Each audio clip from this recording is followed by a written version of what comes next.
Hey, this is Chuck at That Rhythm Man Guitars, thatrhythmman.com. And I was approached by a company that makes a mixer. They say it's pronounced Fifine. Looks like Fifine to me, but they sent me this, and we're going to take a look at it and see what we get. So, let's see. User's guide.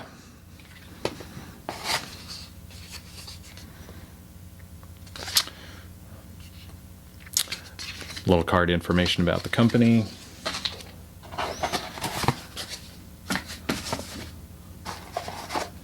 Its own power supply, and the mixer. So they call it their ultra low noise 4-channel line mixer. So we're going to take a look at this, and I'm actually going to record some video with this next, and we will see how it performs compared to what's plugged in now. I think my camera's wanting to focus on my face, so maybe if I hide my face, you can see the way the front of this looks. And so it has 4 inputs. They are all 1/4 inch jacks and 1/4 inch output, and then it's got a level for each channel, and that's it. So it's a really basic little mixer, and you know, it'd be cool if it had like an XLR input or something like that, but of course that would, I'm sure, increase the cost somewhat and increase the size of this thing for sure. So this is what you're hearing now is my usual setup, and then I'm going to rig this up, so this will be what you hear, and we'll do a couple of things with it and see how it sounds. Okay, so I've got everything connected now, and hopefully we're getting sound to the camera. So 4 of the 4 channels, I'm using 3. First one I have the mic into. I don't have a mic that uses a 1/4 inch cable, so I'm using an adapter for an XLR, and I hope that works well. I have that's actually in 3. I have that turned all the way up here, so that's about all it can do with a condenser mic like this PR30. The other 2, I'm running both of the outs from a Fractal Audio Axe 8, so that'll give us a little bit of something to work with. The one thing that I don't like, of course, is with this, there's no separate headphone jack, so I just basically had to use the output jack as a headphone jack so that I could try and set some levels, and then unplug and plug back in.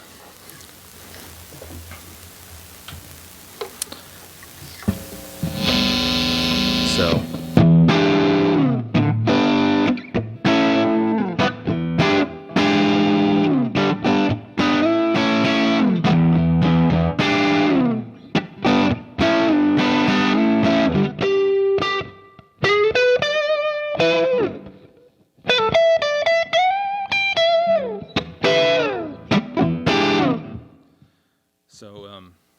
we'll, I guess, go ahead and check that out, and then I'll come back just right after this and kind of give my opinions and see what you think.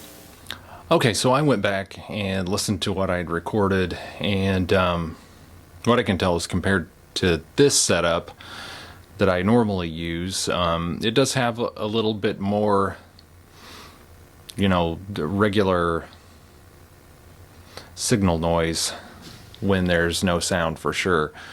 Part of that, I think, is due to my camera increasing its gain, because the gain on that mixer just won't go quite high enough for the microphone. So, you know, depending on what you're using, that could be an issue. I guess if maybe you're using a microphone more directly made for this kind of a setup, it might work better. The guitar sound seemed to come through pretty clearly. I don't think that it has as much of the full range of sound going through. It seems to be losing some of the frequencies a bit, but the bottom line is how much do you want to spend, I guess, because I think, and I don't remember exactly, I should have looked this up probably, but this unit is somewhere, I think, between $20 and $30. And for a 4-channel mixer, if that's what you need, I don't know if you can really beat that in that price. It's very good for that price. So it depends on what you're looking for. If you're looking for something that'll really do something more high end and you can afford it, then I wouldn't go with this one. But if you're looking for something that's really inexpensive, that'll give you 4 channels, which is a nice thing to have sometimes, then I think it's a good buy. So go ahead and leave any comments if you have any thoughts about it too, or any suggestions for other people if they're using one of these, maybe to make it sound better than what I did. But I'll just throw in some of the same guitar stuff just for a comparison.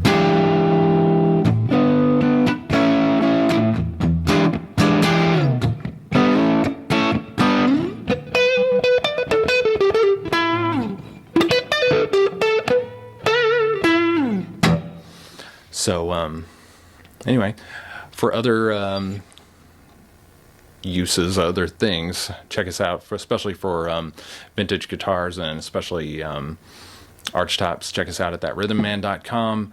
And we're kind of depleting some inventory right now as we get ready for a move.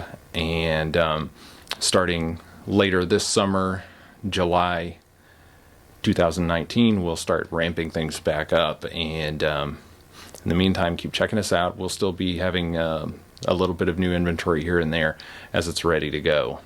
Thanks.